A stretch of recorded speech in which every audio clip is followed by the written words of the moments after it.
Hello students, 4 questions further received are, first is from electrochemistry। बड़ा simple सा question है बच्चों। देखो यहाँ पे पहले तो n डिसाइड कर लो। डेल्टा जी नॉट गिवन है ना, और डेल्टा जी नॉट का फॉर्मूला हमें सबको पता है, it is minus n F E naught. ठीक, अब इसमें n डिसाइड कर लो। n बताओ बच्चों, यहाँ पे n2 होगा क्योंकि m2 plus 2e minus gives m और zn gives zn2 plus 2e minus. तो n होता क्या था इसमें याद करो, n इसमें नंबर ऑफ इलेक्ट्रॉन्स जो होमोजेनाइजेशन करने के बाद दोनों साइड सेटल होते थे।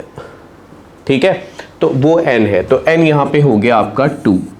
Faraday constant charge on 1 mole electron which comes out as 96,500 coulombs,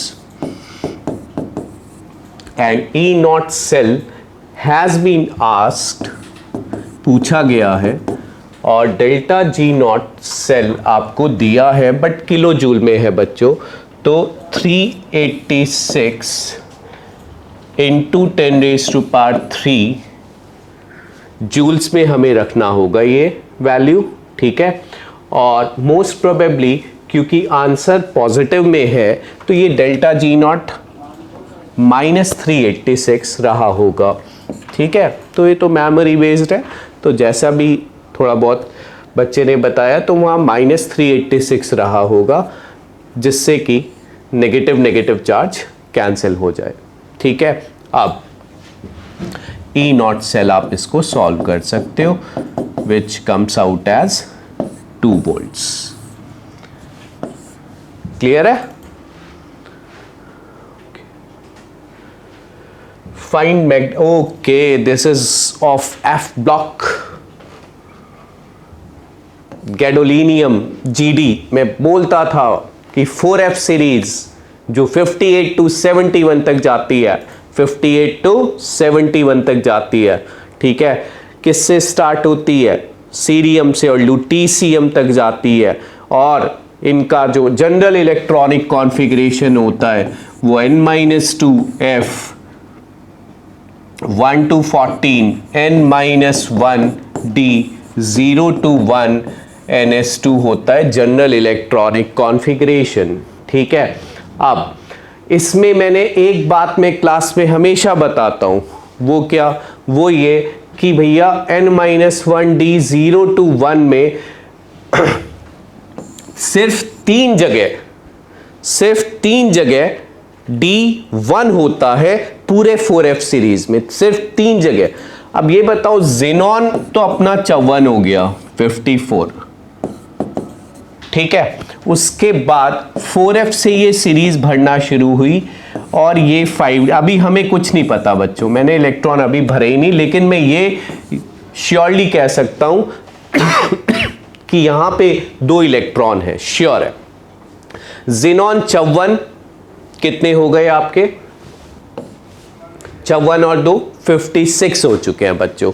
और मैं 3 एलिमेंट्स का बता रहा हूं, आज फिर बता रहा हूं, रट लो। 58 पहला, लास्ट, और बीच में ये जो GD आता है गैडोलीनियम। ठीक है, सिर्फ इन 3 में D1 होता है, सिर्फ इन 3 में, बाकी सब में D0 होता है। रट लो, ऐसे मैंने ट्रिक से भी बताया, सीने पर नादान प्रेम समाया जिंदा दिल, तो ये वही वाला एलिमेंट है जिंदा दिल गैडोलीनियम वाला। ठीक है, जिसमें D1 होता है। ठीक है, अब जरा 4F में इलेक्ट्रॉन अगर आपको निकालने हैं तो 64 में से ये सब सब्ट्रैक्ट कर दो। 64 माइनस ये भर चुके हम, और 1 + 2 यानी 3, 57। तो बच्चों यहां 7 आ गया, तो ये तो GD का आया ना।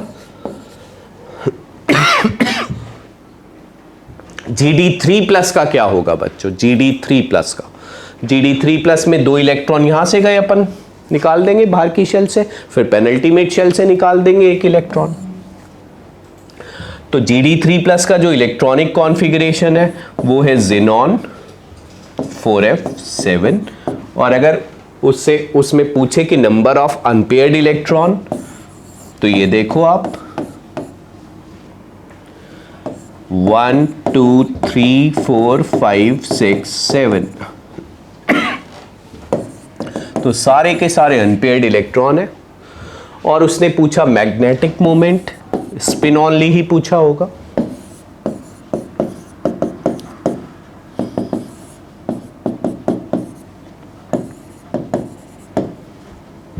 ऐसे आ जाएगा magnetic moment. Let's move to next question. The correct structure of PCl5 in solid state. बच्चों सॉलिड स्टेट की बात है, तो सॉलिड स्टेट में PCl5 exist as we all know, class में पढ़ाया जाता है कि आयनिक हो जाता है। आयनिक होके ये दो इसके स्ट्रक्चर्स बन जाते हैं, जैसे PF4 में, PF5 में भी होता है ऐसा, ठीक है, बट वहाँ डिफरेंट होता है। कैसे होता है? F minus PF4 plus. खैर यहाँ पे देखते हैं द करेक्ट स्ट्रक्चर ऑफ, चलो ये दोनों तो रूल आउट हो गए। एग्जिस्ट एज आयनिक सॉलिड, ये हो गया सही, तो थर्ड और फोर्थ में हो सकता है option where PCl4 plus is tetrahedral. Let's calculate. Phosphorus के बाहर की शेल में बच्चों 5 इलेक्ट्रॉन, ठीक है, तो ये आपका क्या आ जाएगा AB4, और ये आपका क्या आ जाएगा AB6। So this is square bipyramidal octahedral, this is tetrahedral. तो PCl6 minus is octahedral and this is tetrahedral. ये सही हो गया आपका, ये गलत हो गया।